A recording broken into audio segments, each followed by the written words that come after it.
we have learned in philosophy that human beings are social animals.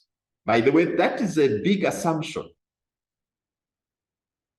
Why do I say it is a big assumption?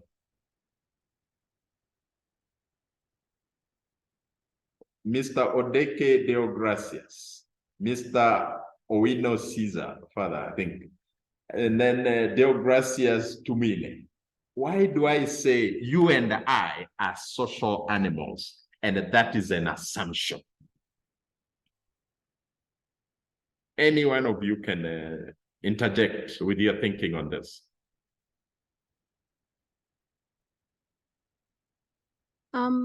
Hello. I think Yes, Doreen. I think it summarizes a lot. Some people can be extroverts; those ones can be social, but you have introverts that are non-social beings, and they prefer it that way. Oh, yes. Thank you for that. There are some of us who are not social animals the way they are supposed to be. Reality on ground shows us that some of us are antisocial. We can see it all the time. You are passing through Kampala city, the pickpockets are harassing you. You enjoying your nightclub and dancing and so forth, somebody throws a bomb on us. That is being antisocial. So here, we human beings as social animals is a big assumption. It requires testing to see whether it is so. That's what we mean by that. So it is true. Naturally, we are born as social animals. But when it comes to living lives on this earth, where we are struggling day and night, the reality shows the opposite in many corners of our society. You are sleeping, the thieves come and break into your house. They are antisocial to you. That's the reality. So now sociology comes and tries to study or to examine knowledge of people as social animals. How do we live as social beings? That is the question sociology of education is interested in. And that is why we are teaching you to be social animals again, even when some of you have been taught by your families and so forth. Some of you have been taught by your cultures already.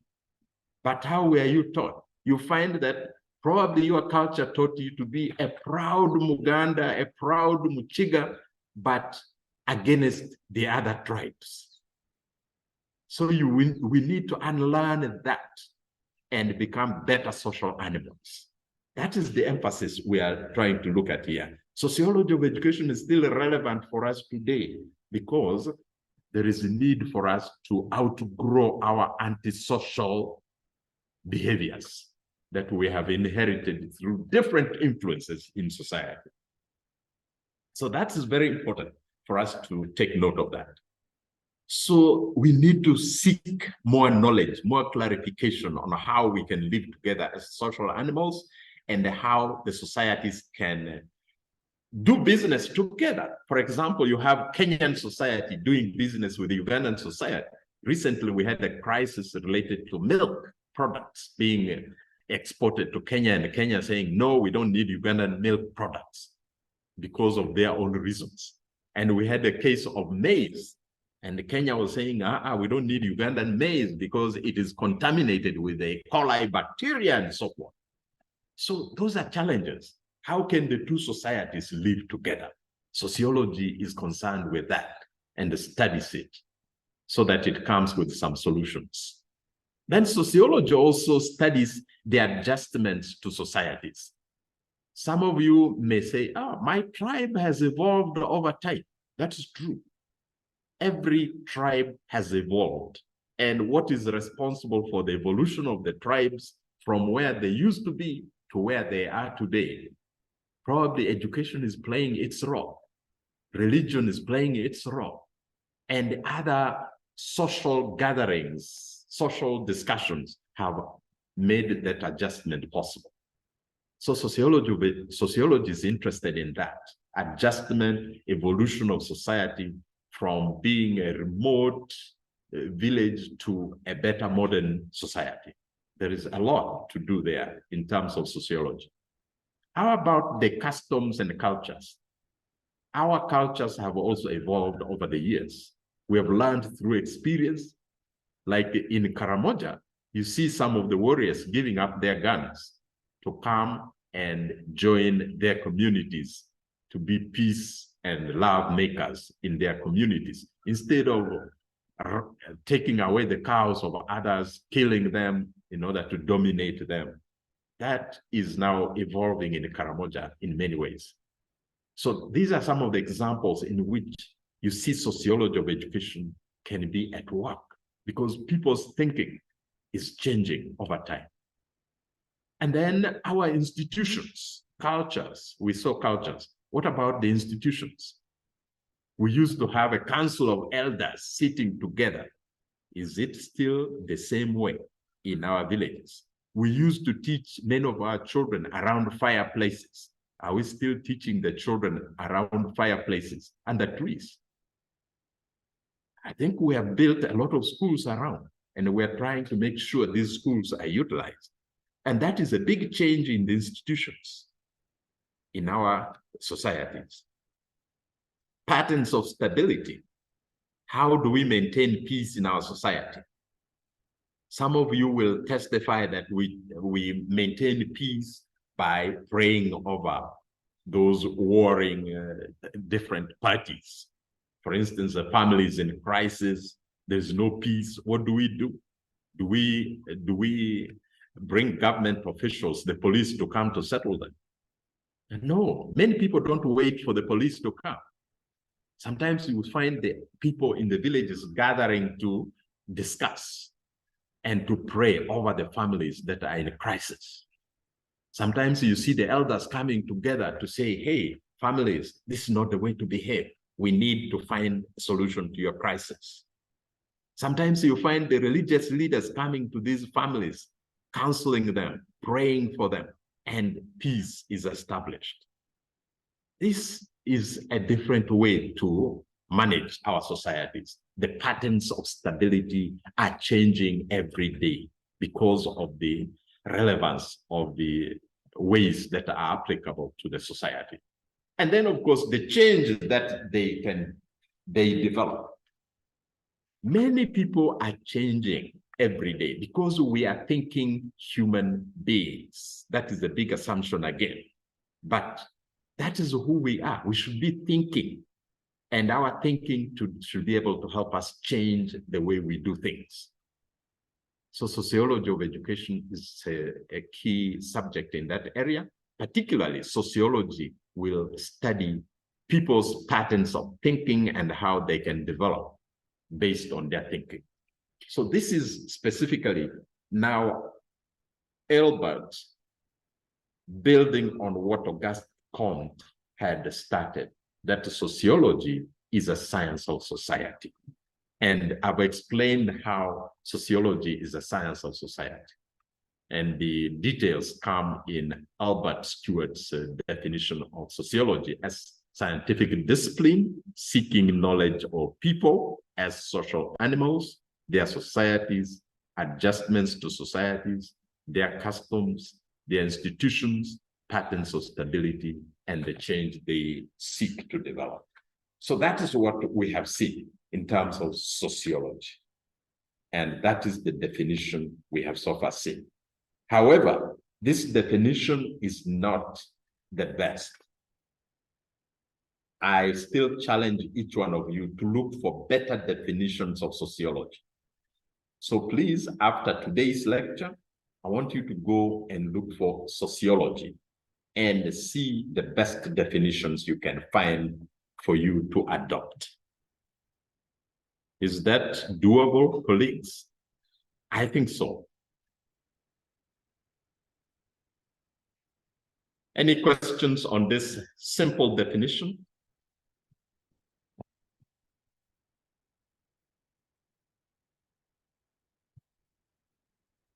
Okay, I hope you have taken note. instead of you waiting for my PowerPoint presentation to be sent to you, which you may find much later in the semester, because I normally don't share my PowerPoint with the students, because I encourage each one of you to make your own notes. So please, I hope you're writing down your notes in a sense that you understand it better. Okay, can we move forward? Before we move forward. Yes, please, Mr. Odeke. Earlier you had said that there are the assumption that human beings are social. I mean, humans are, or a man is a social being, and you say that it is an assumption which is a great assumption. So, may I know if there is a way we can end with that, since it's a great assumption? So, how can we put it? Thanks. Okay, it is an assumption that is all over the world, but people are proving it every day by their observations. You know, we scientists are very keen in doing observations, and I think that is a very good appetite for us. We should be scientific in our approach to life, in the sense that we are able to observe and we're able to test, we are able to prove whether the assumptions are correct or not. So what we have seen is that not every human being is a social animal. That is the test we have done through different observations around the world. Even many researchers have agreed to that point, that we are not actually social animals the way it is claimed, because the facts point to a different area.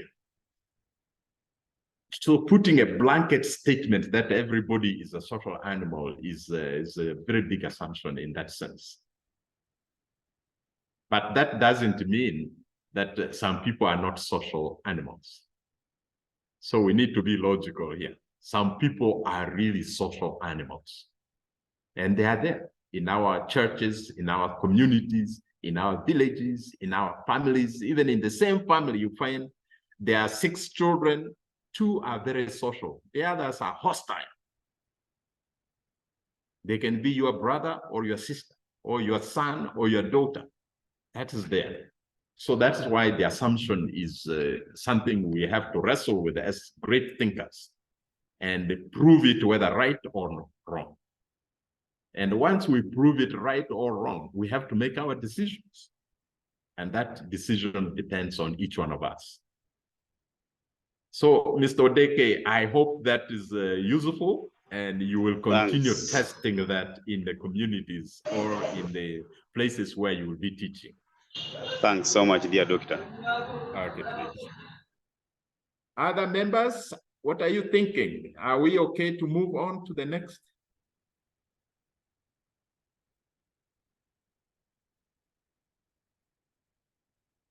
Yes, doctor, we can move on.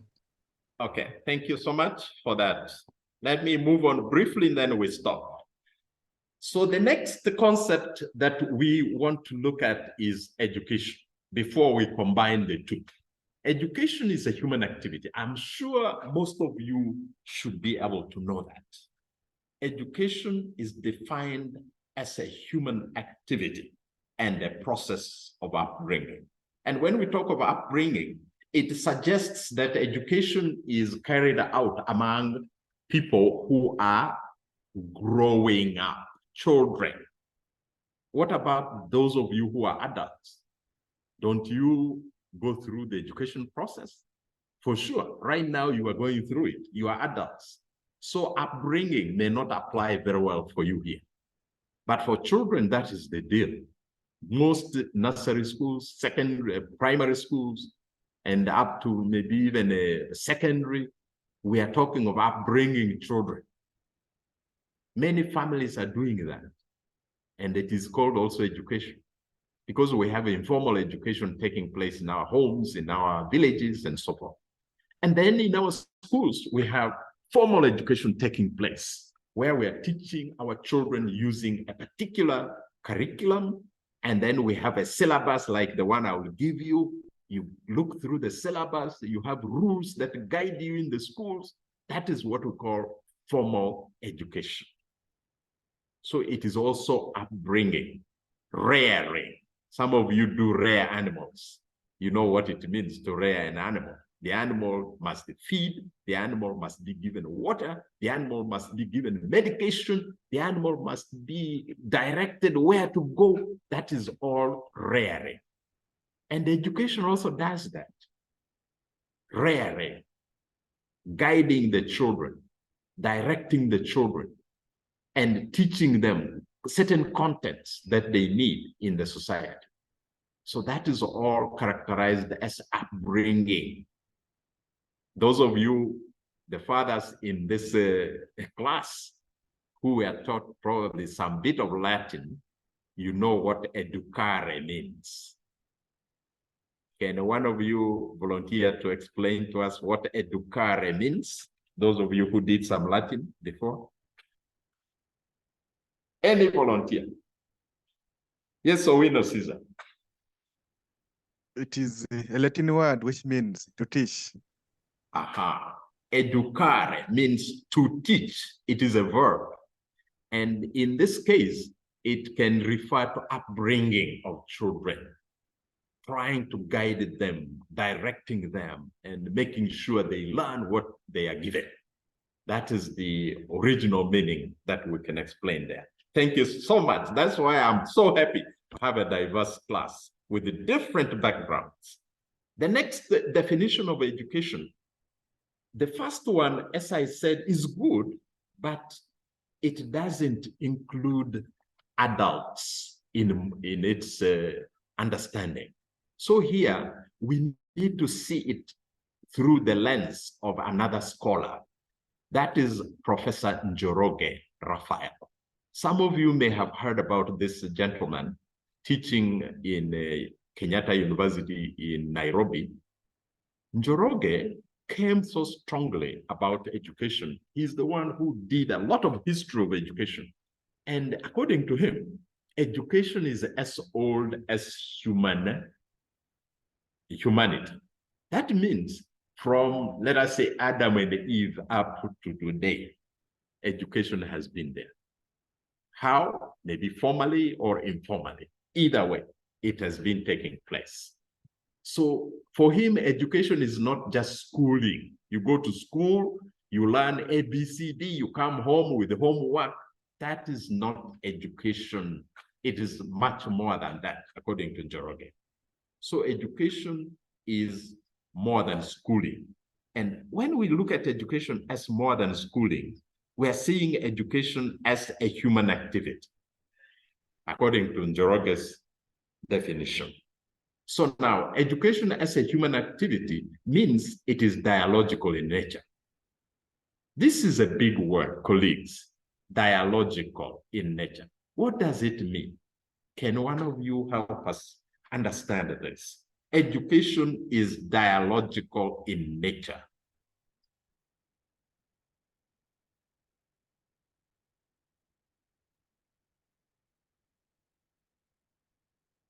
Where are my Esther, Nalunkuma, Nakalema Doreen, Melissa? Where are you? I need your thinking.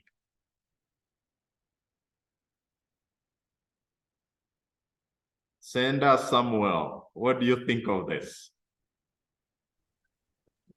Yes, Professor. Yes. I think dialogical comes from a dialogue, which means education comes from an interaction between different individuals to learn from one another and then move on in life. Thank you. Wow, Lawrence, that is beautiful. I give you 100 hugs through virtually. Please receive my hugs. This is beautifully done. Education is dialogical in the sense that it involves interaction between the teacher and the learner. That means the learner is actively involved. You can imagine education in which the learner has nothing to say but just take notes from the teacher. The learner has nothing to do but just is pumped in the head, the knowledge by the teacher. Sometimes that is how we have been understanding education. You see a lot of teachers walking around with sticks. If you don't understand what the teacher has given you, you are given a beating right there. And that is dangerous. Education is dialogical in nature. It means we are able to teach. The learner is able to share in what I am sharing. The learner has an input in what I'm teaching. For example, now I'm asking you to describe, to give the meaning of the word educar. It's not me giving you the meaning of it, but one of you has done that. That means you are involved in your education. Not only the teacher pumping knowledge into the learner. And these days, a lot of teachers call that as imparting knowledge. Education is imparting knowledge in the learner. And that is very negative and it is dangerous. If you are just in the business of imparting knowledge, what is the learner doing with that knowledge? The learner is not passive. You are all thinking about what I'm discussing here. And that is good. I like you to think through it. So that means you are active humans in the learning process. And that is why I respect each of you, because you have so much to contribute to what we are discussing today. So education is dialogical, and it is a human activity. 3, it is a human process. That means education does not take place just in a day.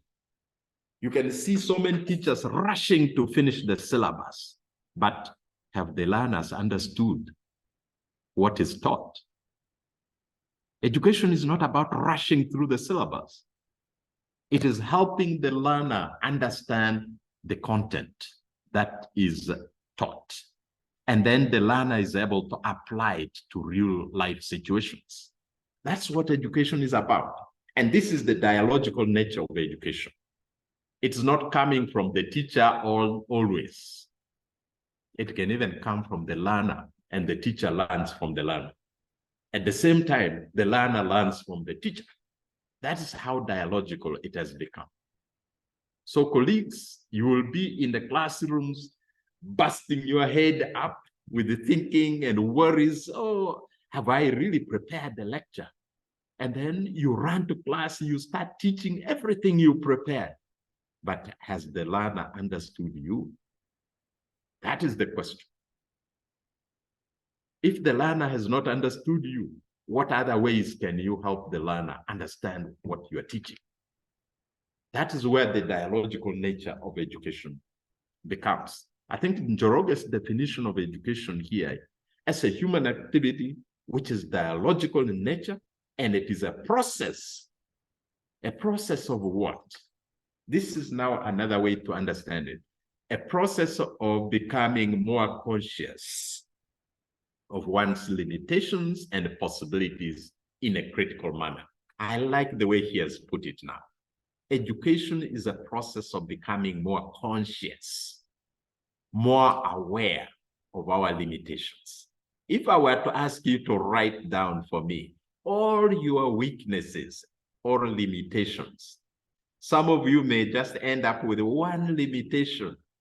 Many of us don't want to talk about our weaknesses and limitations. And yet this is a part of our life. So Njoroge is saying education helps us to be aware of our own limitations. But not only limitations, he adds another twist to that, the possibilities. So Mr. Samuel, sorry to refer to you. What are some of your possibilities you envision as you sit here recording our lecture series today?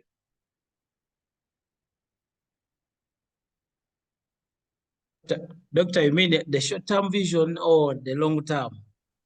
Any.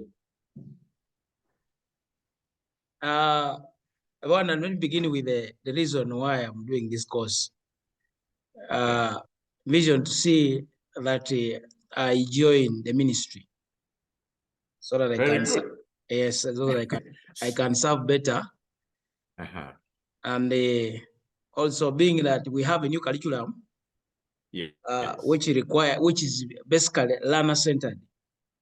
I know I'll understand more when it comes to sociology, how to interact with the learners while in class.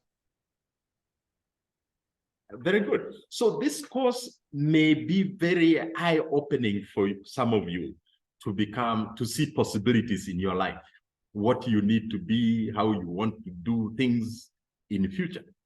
So that is the thing Njoroge is saying. Education is not just about you consuming what the teacher is giving you.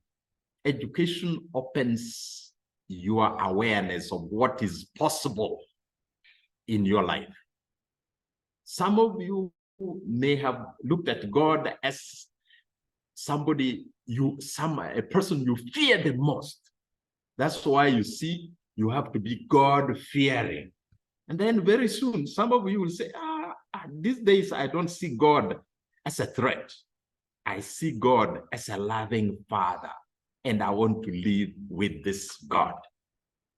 That can change with education.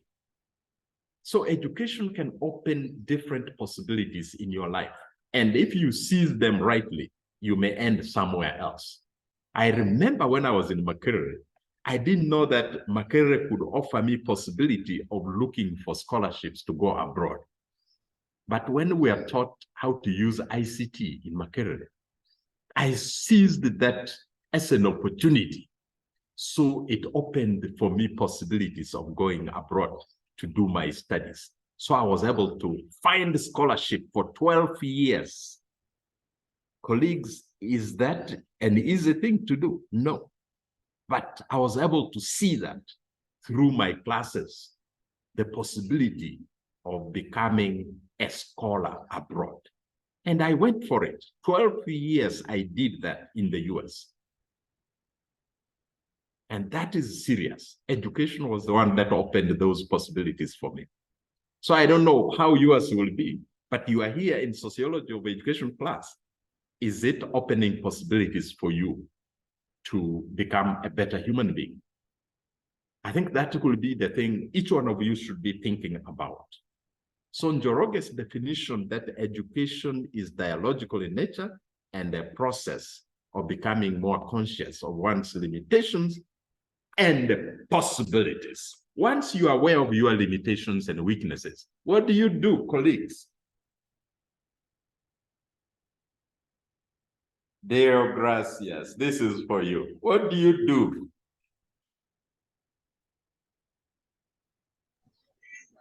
Pardon, doctor? When you are aware through education about your own weaknesses and limitations, what do you do? First and foremost, when I am aware about my limitations, I thank God. Then secondly, yes, I work upon them, how to improve myself as far as those limitations are concerned, so that it makes my living or my interactions with others better. Exactly. So Thanks. Thank you so much, Odeke, for that. How about Owino Caesar? What would you do? Suppose you identify you have a weakness in your preaching and people are sleeping in your sermon during the church service. If you realize your weakness, it is a moment to begin to seek knowledge and research more. Yeah. Or you seek guidance. You seek knowledge, how to overcome the weaknesses. Yeah, instead of fearing the weaknesses, you do something about them. And that is what education does to many of our children. It opens their weaknesses and they're able to see the weaknesses very critically and in a better way so that they do something about it. proactively instead of running away from their weaknesses. You have seen some people who run away from their weaknesses. They hide in taking more alcohol and upon more alcohol, or smoking opium upon opium. They think their weaknesses are overcome, but they wake up, the weakness is still there. They didn't do anything about it. So that is the challenge. Education should help us to be aware of our own weaknesses and do something about them. Not only about weaknesses, education should open the possibilities for us so that we are aware there are possibilities in this world for me as an individual and for me as a person living in society, so that we are aware of those. Njoroge's definition of education is very deep, and we need to appreciate him for making that possible for us. So when you are teaching in the schools, don't just offer students the content the way it is without you knowing whether they have understood it or not, whether it is doing something to their lives or not. A teacher goes further than that. That's why some teachers, like sometimes for me, I follow the individual student I'm teaching up to their workplace, their homes. I want to know whether they're applying what we learned in a class in a real life situation. I think that's the reason why sometimes some of us do that as professionals. Last definition we have here of education. Education is a human activity and a process of developing the human person. This definition combines two things from what we have seen in number 1 and 2. That education is a human activity, that's already mentioned earlier. 2, it is a process. But now as a process, what does it entail? Development of the human person. So you have seen this. Society needs to develop. And this has been the debate all over the place. Many of us are crying our societies are not developed. That's okay. But how do you develop the society when the individuals in the society or the individuals making the society are not developed? I can see a hand up by Sender Samuel. Please. No, I was just adding on that education also improves ourselves academically. Very good. Very good. You are right. Once you are aware of your weaknesses, limitations, you better design strategies to overcome them and become better. I think that feeds into what you're saying. Thank you, thank you, thank you, Samuel. There's somebody has unmuted here, and that is Melissa. Please, Melissa.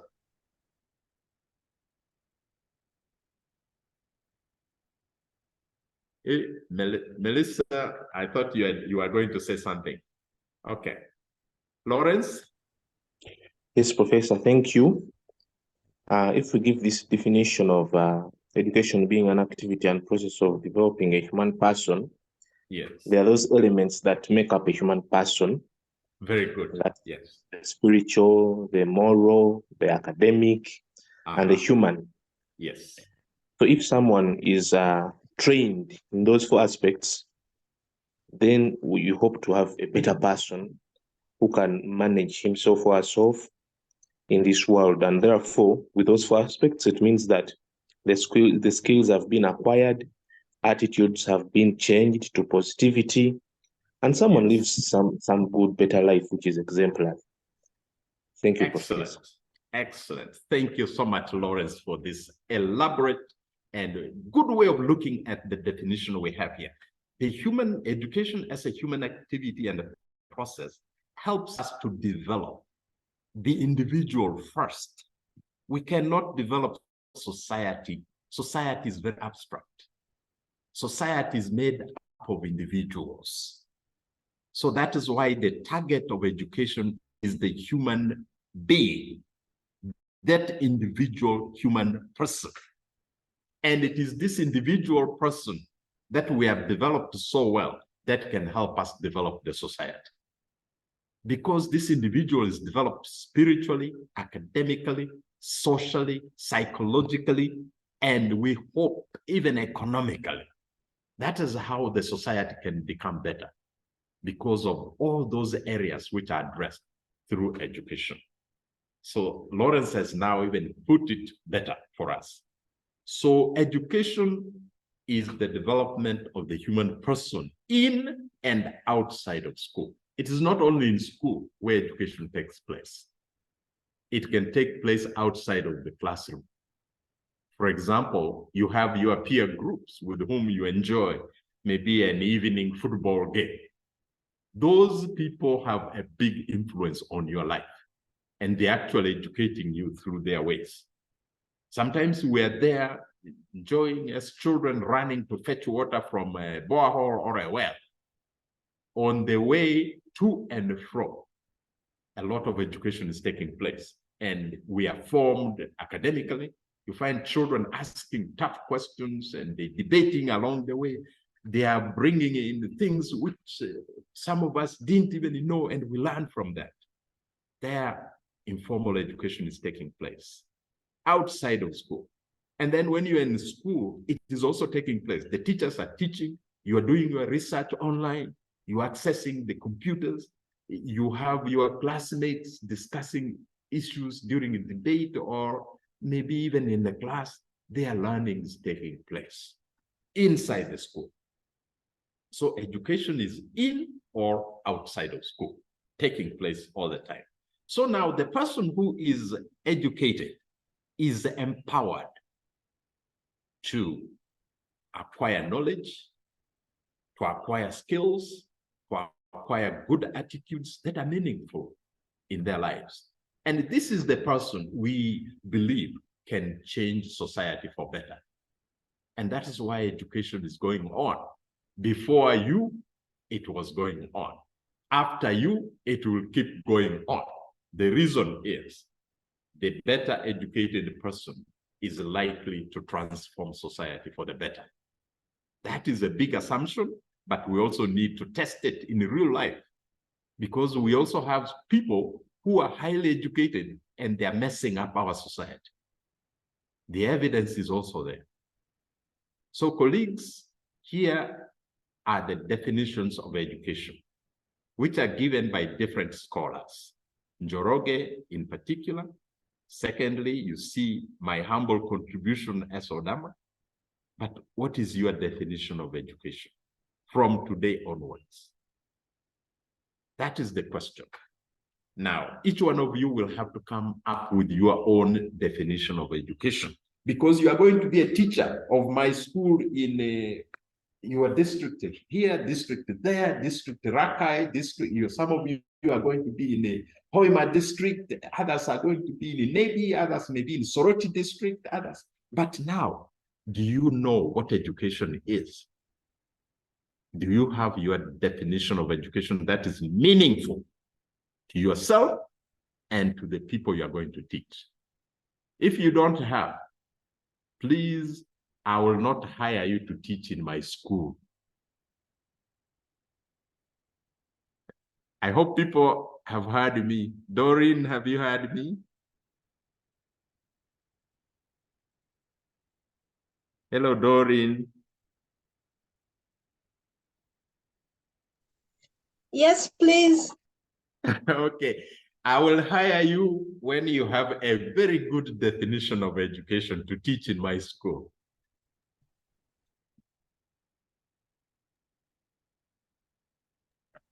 Wow. Yeah, that is the thing. Samuel, I will hire you to teach ICT in my school when you have come up with a very good definition of education. It will be a pleasure for me. Yeah, that is the deal. Each one of us needs to articulate your own definition of education that is useful to you and useful to the people you are going to teach. Otherwise, we are aiming at something which is impossible for us to do. The teaching profession is not an easy profession. It requires you to know exactly what you should be doing, and you love doing it. So that is the thing. Okay, colleagues, now having seen these two definitions, one of sociology, two of education, we need to merge the two to form one subject called sociology of education. And that's what I want us to look at. And this is now how it comes to. I don't know who is going to help me read this wonderful definition. Sociology of education. What is it? Can somebody read for us number 2? I can do it. Yes, Odeke.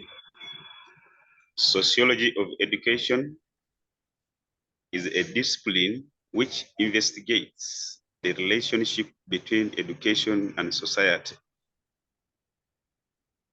It involves social institutions that influence the education process, human role structures related to schools, and changes in society that influence education as well as education institutions. Very good. Thank you so much, Odeke, for this support. Colleagues, this is now the merger we have of sociology with education, and it forms the subject that we are going to learn throughout this semester. Sociology of education becomes a discipline. A discipline means a subject that we study. And what does this subject do? Its role is to investigate the relationship. We had mentioned earlier, symbiotic relationship between education and society. And that is true. It does study that. And here we see education is influencing the society. At the same time, society is also influencing education. And that is what sociology of education studies. We want to see how education is influenced by society. At the same time, we want to also examine how society influences education. That is the thing. So within this relationship, there are social institutions that can influence education. What are some of these social institutions that we are aware of today? Can somebody mention a few of them that you know? Social institutions. We have the church. Very good. That's one. Thank you, Samuel. Any School. other? Schools. Very good, Doreen. Thank you for that. What else? Do we have a Muslim among us? Police. Police institution can also influence us. The security organs or institutions are there. They can influence us. True. Our workplaces. Yes, very good. The workplaces are also social institutions. They can influence us. Wherever we work, we find those institutions are really doing their job. Even the mosques where we go to pray, they influence us. The peer groups that we interact with every day, they also influence the way we live, the way we learn, the way we do things. All those are very influential. What about family? Process. Family, very good. That's another big one. Family has influence. Even the community where you come from, the village where you grew up or you are raised or you work in, has that influence on the way we learn, the way we behave, the way we do things. So all these are very important. Sociology of education is interested in them because of their potential to change your life for either worse or for better. Human role structures. What about those? We have so many roles among us that can influence us. The roles can be based on gender, others may not be based on gender. So those roles are very important in influencing education, in influencing our daily lives. So we need to pay attention to that because they are very important. As a teacher, you will find the pupils or the students you are teaching are influenced by the roles of their parents. For example, the father's role in the family can influence the way the learner behaves in your classroom. So how will you help that learner adjust to the classroom?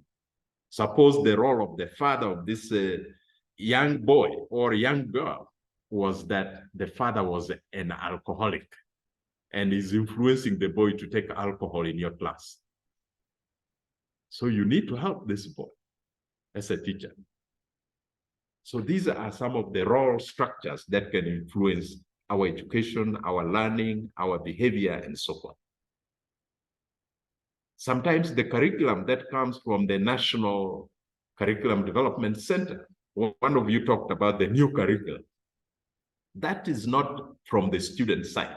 It is coming from the experts the Ministry of Education has hired to do that. And you see now the country, the nation is influencing the way our learning is taking place using that curriculum. So those are some of the influences you see coming from society in the form of influencing education. So sociology of education studies or investigates the relationship between education and society and vice versa. That is now the definition we are going to adopt, and all the exploration we shall do will be centered around that throughout when we're dealing with sociology of education. So colleagues, let me stop here.